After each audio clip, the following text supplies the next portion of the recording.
And after 3 years of traveling the world, I noticed that this is exactly what China is doing. For example, take the small island nation of Sri Lanka. This developing country needs money and China has a lot of it. So Sri Lanka took billions of dollars in Chinese loans. It was easy money just there to be taken.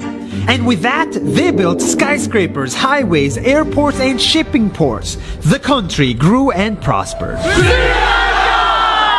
But few years later, this easy money came with interest rates, and Sri Lanka was so much in debt that it couldn't pay back China its money. And the only way out was to give China control of what they had built. In other words, Sri Lanka lost a piece of its home to China because of debt. This is the Chinese money trap. And it's a real thing I saw all over the world. In Papua New Guinea, I saw $2 billion in loans given by the Chinese to build skyscrapers, infrastructures, and ports. But there is no way this remote developing country can pay it back or its interest rate. And the only way out is to give China control of the country. In the Maldives, Pakistan, Malaysia, Laos, Kazakhstan, Mongolia, Egypt, Kenya, and South Africa,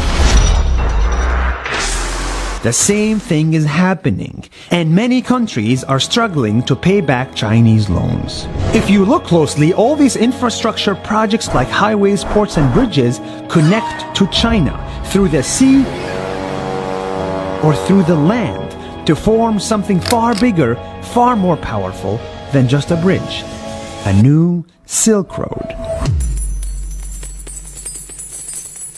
The world is already made by China, and I think slowly it will be owned by China.